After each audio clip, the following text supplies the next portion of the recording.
네, 이슈 플로우 시간입니다. 지금 오늘 시장에서 가장 뜨거운 이슈 세 가지를 뽑아서 또 관련된 종목들, 전략들, 그리고 이거 어떤 내용이기까지 좀 자세하게 파악해보는 시간이 되겠습니다. 자, 오늘 화요일 시간이고요. 오늘도 토마토 투자클럽의 김진환 전문가, 그리고 퍼스트 프라임 리서치의 손유로 팀장의 조합입니다. 안녕하십니까?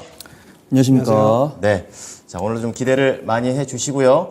자, 오늘 두 분과 볼 이슈, 뜨거운 이슈 세 가지 보도록 하겠습니다. 공개해 주시죠. 네. 자, 하나씩 좀 체크를 해보겠습니다. 간밤 미국 증시 자체는 그렇게 큰 매력은 없었었는데 반도체의 흐름만큼은 눈여겨볼 만했다라는 그런 생각이 드는데요. 자, 관련해서 필라델피아 반도체 지수가 급등했습니다. 첫 번째 이슈입니다. 김진환 전문가께서는 이 내용과 관련해서 한 줄 평가 내리신다면요? 네, 역시나 믿을 건 반도체 이렇게 평가하고 싶습니다. 그렇습니다. 이제 좀 폼이 점점 올라오고 있는 반도체인데요. 잠시 후에 좀 들어보고요. 손유로 팀장께서는 한 줄 평하신다면요? 저도 뭐 비슷하게 했었는데 네. 확실하게 미들 섹터 반도체고 개인 투자분들의 지금 저도 깜짝 놀랐어요. 전문가의 한 줄 평을 지금 들어가지고 그렇죠. 예, 역시 미들 섹터 반도체다라고 판단되고 있고 예. 투자가 어려우신 분들도 미들 섹터 역시 반도체가 아닌가 그래서 말씀을 드려보도록 하겠습니다. 그렇습니다. 두 분은 저게 겹치는 바람에 당황하셨겠지만 투자자 입장에서는 확실하게 좀 더 믿음이 가실 것 같습니다. 자, 우선 김진환 전문가께서는 좀 자세한 얘기 좀 들어볼게요. 네, 뉴욕주가 간밤에 반도체 산업에 10억 달러를 투자한다는 그런 소식으로 필라델피아 반도체 지수 상당히 좋았습니다. 그리고 AMD 같은 경우에 신규 AI 칩을 이제 발표를 했는데 그 기대감이 계속 좀 이어지는 그런 모습입니다. 이제 그래서 여기에 이제 마이크론 테크놀로지, 메모리 반도체 쪽이죠. 여기. 그리고 이제 온디바이스 AI 관련주, 이제 퀄컴, 네, 이런 쪽도 이제 동반 상승하면서 필라델피아 반도체 지수가 3.40% 급등이 나왔습니다. 그래서 이거는 지수 2년 반 만에 이 정도 최고치를 기록한 건데요.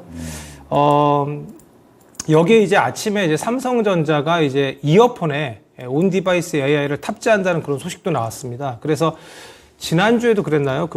필라델피아 반도체 지수가 오르면 온디바이스 AI가 가더라고요. 이제는 HBM 섹터보다는. 그래서 저 개인적으로도 오늘 온디바이스 AI 섹터, 뭐 제주 반도체나 뭐 고영, 네, 어제 편입이 됐죠. 온디바이스 AI 이런 쪽이 좀 강할 거라고 생각을 했는데 정말 오늘 강한 모습이고, 뭐 제주 반도체 말고도 어버브 반도체, 뭐 퀄리타스 반도체, 뭐 칩셋 미디어 뭐 이런 종목들이 동반 상승하는 모습입니다. 여기에 이제 오늘 이제 이재용 삼성전자 회장하고 최태원 SK 회장이 대통령과 이제 ASML 본사를 방문을 하는데요.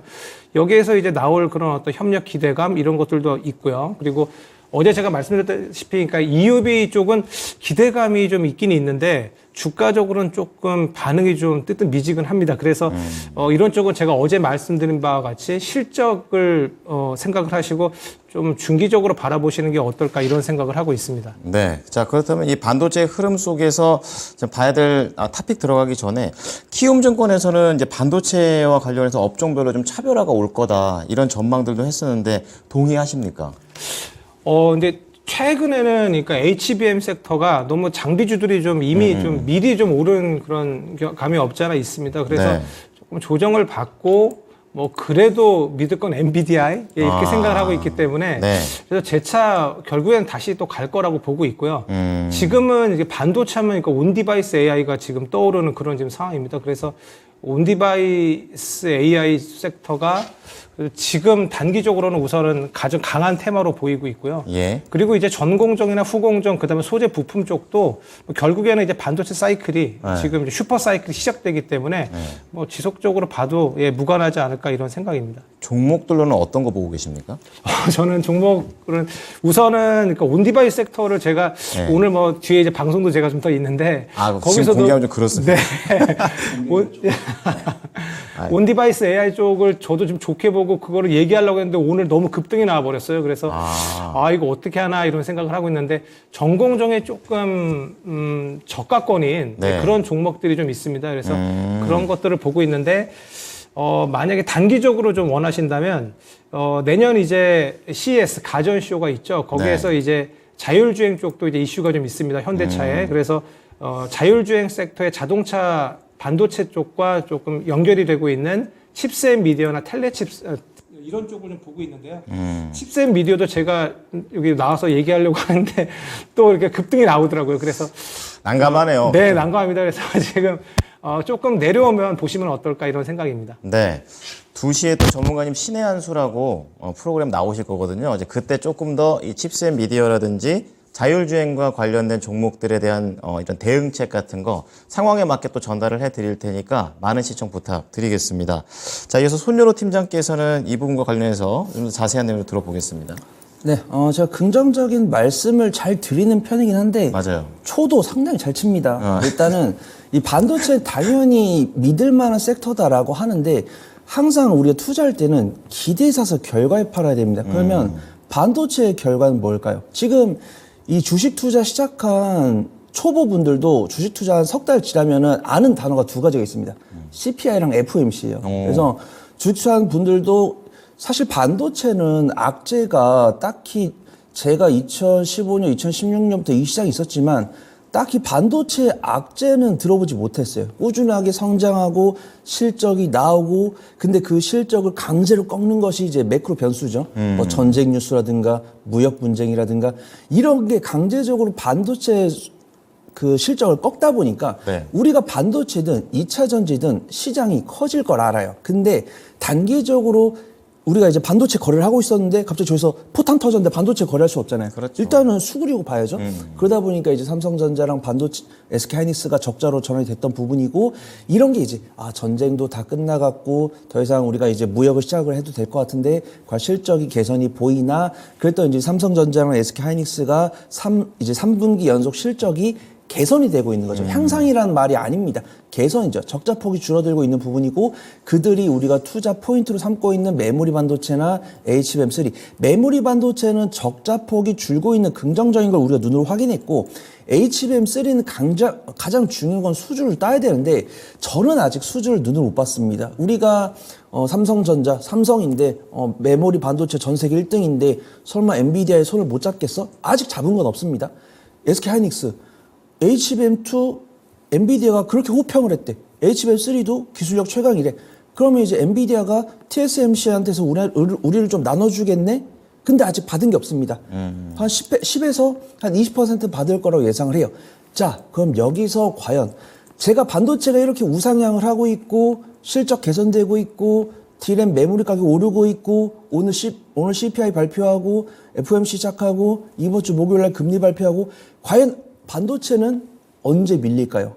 굉장히 좀 이런 말씀 드려서 죄송한데 반도체가 좋다 내년에도 좋다 하면은 상투를 한단 말입니다. 근데 지금 이제 우리 앵커님도 남이 있다 하고 계시고 저도 진 시즌 하고 있는데 상담 종목이 그럼 반도체가 있으면 안 되잖아요. 계속 올라야 되는데. 근데 그렇죠. 밀린단 말이죠. 그럼 언제 밀리냐? 대외적인 매크로 변수가 악화가 될 때 우리가 예상했던 기대치가 나왔을 때 실적이 증명됐을 때 밀리는데 그때가 언제일 것 같으냐? 이 얘기는 길게 안 할게요. 실질적으로 금리 인하가 입 밖으로 나왔을 때 네. 근데 이제 제롬 파월 연준장 성격상 비둘기와 매파로 오가시는 분이지만 투자자분들이 비둘기적인 성격을 너무 팽배하게 하고 있을 때는 채찍을 치시는 분이거든요. 맞아요. 그래서 일단 금리 인하를 내년 하반기 하겠습니다. 내년 상반기 하겠습니다. 이게 투자자분들이 바라시는 말씀이겠지만 파월 연준 의장 성격에 쉽게 하지 않을 것 같아요. 12월도 쉽지 않을 것 같아요. 너네 그렇게 긴장하고 있지만 우리는 경착륙을 위해서 고금리 기조를 한 6개월, 1년 유지하고 내년 하반기 아니면 2025년 상반기 할 거야. 이러면은 이제 찬물이 팍 뿌려지면서 단기적인 차익이 나올 건데 네. 조심하자 이런 말씀 드린 거고요. 반도체 투자 가능하되 이런 뉴스가 나올 수 있으니까 조심하면서 매매하면 승자가 될 수 있다. 그렇게 좀 말씀을 드려보도록 하겠습니다. 그럼 섹터 내에서 아직 종목 보는 거는 시기상조다고 생각해도 될까요? 매매를 잘하시는 분들은 이제 전문가님 말씀하신 이제 칩 기업들 매매를 보시면 좋은데 칩 기업들. 저는 갑자기 눈에 띈 게 전 미래 반도체라는 종목을 작년 중반에 굉장히 밀고 다녔습니다. 온디바이스. 네, 그래서 보통 이제 시스템 반도체하고 메모리 반도체 유통업을 영위하는 기업이고 삼성전자 관련 기업입니다. 네. 근데 이 삼성전자 관련해서 뉴스가 잘 안 나와요. 이제 뭐 칩 반도체, 뭐 온디바이스 AI, 그럼 당연히 SK하이닉스다. 그럼 SK하이닉스 관련주들이 딱딱딱 붙고 있는데 보통 우리가 이렇게 뉴스를 보고 있으면 SK하이닉스가 치고 나가면 삼성전자가 묵묵히 있다가 투자하겠다, 증설하겠다, 이런 뉴스가 나오면 이제 삼성전자 관련 있는 뭐 미래반도체나 뭐 SFA 반도체나 이런 종목들이 강세를 보이는데 뉴스가 없거든요. 근데 삼성전자가 HBM3 공정을 증설하겠다는 뉴스가 3주 전에 나왔습니다. 네. 근데 이제 이런 뉴스들이 나오니까 삼성전자가 아직 입을 뻥끗하지 않았지만 칩셋 미디어 이 종목이 너무 좋은데 일본은 조금 부담스러운 사실이잖아요. 그런 것 때문에 좀 순환매가 들어오지 않는 것이 아닌가 그렇게 판단돼서 저는 미래 반도체를 긍정적으로 보고 있습니다. 네. 자, 두 가지 종목에 대해서 좀 자세히 좀 들어봤습니다. 자, 이어서 두 번째 이슈 들어가 보겠습니다. 오늘 굉장히 화려합니다. LS 머티리얼즈 300%입니다. 자, 이런 상황에서 우리 김진환 전문가께서는 한 줄 평 내리신다면요? 네, 아직 뭐 충분히 기대감이 있다 이렇게 말씀드리고 싶습니다. 네. 뭔가 갖고 계신 분들한테 희망적입니다. 그리고 우리 손연호 팀장은요? LS 머티리얼즈 딱딱한 같네요. 네. 삼거래일은 LS 세상이다. 삼거래일은 한시적이다. 자, 우선 그러면 우리 전문가님 얘기부터 들어보겠습니다. 네, 그러니까 차세대 2차 전지라고 불리우는 고출력 중대형 에너지 저장 장치, 즉 울트라 캐퍼시티라고 UC라고 하는데요. 이것을 그러니까 주력으로 생산하는 그런 회사입니다. 근데 이게 뭐 쓰임이 되게 많더라고요. 뭐 전기차, 로봇, 2차 전지, 수소 연료 전지, 풍력 발전기, 죄송합니다. 네. ESS, 뭐 스마트 팩토리 등 뭐 다양한 분야의 이제 제품을 이제 공급할 수 있는데요. 이게 이제 차세대 배터리입니다. 차세대 기술입니다. 그러니까 UC는 그러니까 리튬이온 배터리 대비해서 에너지 저장 용량이 되게 작고 출력은 상당히 크기 때문에 여기에 또 이제 충전 방전하는 시간이 5분 이내에 되게 짧습니다. 그래서 이제 기존 배터리의 어떤 대체제 또는 이제 보조제로 주목을 이제 받고 있습니다. 그리고 이제 UC 시장 규모는 이제 뭐 지금 2020년 3조 원에서 연평균 한 25% 정도씩 성장을 해서 26년에는 이제 11조 원대로 이제 달할 것으로 이제 보고 있습니다. 예, 그래서 이쪽 대표 기업으로 지금 해외에서도 전 세계적으로 극소수의 기업만이 이제 UC 이 울트라 캐퍼시티 이 사업을 영위하고 있습니다. 그래서 뭐 독과점 정도의 어떤 그런 지위를 좀 누릴 수 있지 않나 이런 생각을 하고 있고요. 그리고 이제 자회사 이슈도 있더라고요. 자회사 알스코라고 해서 이제 알루미늄 소재 부품 기업인데 네. 이 알루미늄 자동차용 알루미늄 시장 규모도 이제 계속해서 성장하는 그래서 2026년에는 143조 원대의 그런 시장 규모를 가지게 될 것으로 보고 있습니다. 그래서 자회사 매출 증대까지 뭐 기대가 되기 때문에 그래서 오늘 뭐 수급적인 부분도 뭐 상당히 뭐 강력하게 해서 지금 끌어올리는 분위기인데요. 그래서 요즘에 또 신규 상장주 분위기도 되게 좋습니다. 그래서 네. 이런 흐름으로 봤을 때는 조금 더 봐도 되지 않을까? 네, 이런 생각을 하고 있습니다. 자, 그렇다면 이제 LS 머티리얼즈는 굉장히 잘 가요. 근데 이제 이걸 기반으로 해서 다른 종목들도 다 같이 의시해 주냐 이게 좀 포인트가 될 것 같은데 섹터라든지 종목 어떻게 좁혀볼까요? 저는 근데 LS 머티리얼즈만 좀 한정해서 좀 보는 건 어떨까 이런 생각을 좀 하고 있습니다. 예, 아무래도 뭐 신규 상장주가 좀 많이 부각이 되는 그런 모습이기 때문에 지금 당장 지금 신인이죠. 그래서 LS 머티리얼 정도 한정해서 좀 단기적으로 좀 보고 이제 이것도 어차피 또 이제 신규 상장의 어떤 그런 주목을 좀 많이 받고 또 내려오게 되어 있습니다. 그럼 내려오면은 또 다시 한번 또 보는 그런 전략이 좀 좋아 보입니다. 네. 자, 한정된 그런 종목으로 좀 좁혀주셨습니다. 올해 뭐 말씀해 주셨다시피 청약증거금 10조 원 클럽에 들어간 게 이제 두산 로보틱스를 포함해서 필에너지, 신성 ST, 그리고 네 번째 바통을 받은 게 바로 이 종목이 되겠는데요. 자, 관련된 좀 얘기 좀 나눠봤고요. 이어서 손연호 팀장께서는 이번 LS 머티리얼즈의 현상에 대해서 어떻게 보십니까? 네, 저는 긍정적으로 보고 있는데 사실 따따상 갈 줄은 몰랐어요. 왜냐하면 컨셉 잘 잡아봤습니다. 전문가님께서 긍정적인 이야기 해주시고 네. 제가 초를 치도록 하겠습니다. 삼거리를 얘기했어요. 네, 왜냐하면 신규 상장 종목이 제가 이제 종종 말씀드리면 솔직히 두산 로보틱스 빼고는 본 적이 없습니다. 그러니까 3일 이상 추이가 유지되는 종목이에요. 일단은 이제 KNS가 좋은 모습 보여주고 있는데 저는 또 오면서도 이제 어떻게 시청자분들께 찬물을 뿌려드릴까 하면서 이제 기업을 좀 비교를 했는데 일단 뭐 두산 로보틱스 같은 경우는 매출이 꾸준하게 증가를 하고 있는데 그게 남들이 의심을 안 하죠. 근데 이제 뭐 제가 뭐 KNS랑 LS 머티리얼즈를 파두랑 비교를 동일시하자는 게 아니고 일단 파두 같은 경우는 반도체 쪽이고 LS 머티리얼즈랑 KNS는 이제 2차 전지 소재 부품 쪽인데 LS 머티리얼즈랑 KNS랑 어떤 실적에 따른 몸집이 LS 머티리얼즈가 조금 부각이 된 것 같습니다. 근데 KNS를 무시하는 게 아니고 KNS는 사실 상장했을 때 딱 종목 명망 듣고 이 기업의 주변의 환경, 뭐 최대 주주가 누구, 경영진의 경영 마인드 이런 것들을 유추하기가 어렵지만 LS 머티리얼즈는 알잖아. LS 그룹 얼마나 엄청난 기업인지 많죠, 뭐 초전도체, 네. 뭐 해적 케이블, 그다음에 북미, 유럽의 수주 이런 것도 실적이 굉장히 강하게 나고 있는데 지금 KNS 그러니까 딱 업종 빼고 실적만 볼게요. 그러면은 LS 머티리얼즈가 KNS보다 연간 매출이 한 3배에서 4배 정도 됩니다. 근데 지금 시총은 5배 정도 되거든요. 네. KNS가 한 3,500억, 4천억 정도인데 지금 LS 머티리얼즈는 1조 6천억이 넘었기 때문에 조금 부담될 수 있다. 그 다음에 신규 상장주는 아무리 좋아도 오버액 뉴스를 간과해서는 안 됩니다. 그래서 두산 로보틱스 같은 경우도 오버액 뉴스가 나오고 아마 이제 1개월 차 지났으니까 3개월 차나 6개월 차에 오버액 뉴스가 나올 것이고 제가 저주를 퍼붓는 게 아니고 투자하실 때 오버액 뉴스가 나오는데 그 물량 먹을 수 있는 거잖아요. 그렇죠. 근데 저는 충분히 그런 뉴스가 있을 수 있다라고 판단하고 있고 그런 뉴스가 나올 때는 음봉이 찍힌다든가 내가 눌림목을 만들지라도 내가 당분간은 그 물량이 약간 좀 3거래일이나 일주일 정도 강세를 볼 수 있으니까 아마 KNS든 두산 로보틱스든 LS 머티리얼즈든 꾸준하게 경제방송의 시청자분들께 기술적인 투자 인사이트를 드릴 겁니다. 일단 오늘은 따따장에 들어갔으니까 신규 매수 안 되고 오늘 이대로 정규장 마감해도 시간에 접근도 안 됩니다. 그러면 내일 갭상승에서 시작했을 때 접근을 해야 되는데 그때는 뭐 매수 의견 드리도록 하겠습니다. 380만 주 묶여있네요. 근데 갭상승에서 시작할 때 비중은 뭐 예를 들어서 한 종목당 10% 사신 분이라고 한다면 5% 이내로 접근을 하셔야 되고 손절가는 마이너스 6% 이내. 나는 시초가로 달려드는 분이 아니라고 한다면 뭐 10시 반이나 오후 2시 반에 눌림목 형성했을 때 접근하는 등 이런 좀 디테일한 전략은 좀 필요할 것 같다. 그걸 좀 말씀을 드려보도록 하겠습니다. 네, 자 LS 머티리얼즈와 관련해서 두 분의 의견을 잘 들어봤습니다. 자 마지막 이슈 볼 텐데요. 이제 본격적으로 총선과 관련된 준비가 오늘부터 시작이 됩니다. 자 테마 하면 또 이 정치 테마를 빼놓을 수가 없는데요. 관련된 대응 방법 보겠습니다. 자 우선 전문가님께서는 한 줄 평은요? 네, 이제는 저평가된 인물주 혹은 정책 테마 이렇게 말씀드리고 싶습니다. 저평가된. 네. 요즘 뉴스 보면 하나 둘 새롭게 나오시는 분들이 계시더라고요. 자 네. 그리고 손현호 팀장께서는요? 네. 목표는 삼소다. 그렇게 삼소? 정리했습니다. 삼소가 뭡니까? 그러니까 이제 너무 무리하지 말고 이제 삼겹살이랑 소주 한 잔을 그 정도로만 알겠습니다. 하자. 투자자 입장에서의 마인드를 말씀하신 것 같아요. 자, 우선 전문가님께서는 이제 약간 좀 저평가되어 있는 종목이 아닌 사람을 보자 이렇게 얘기하셨는데 좀 자세히 들어볼게요. 네.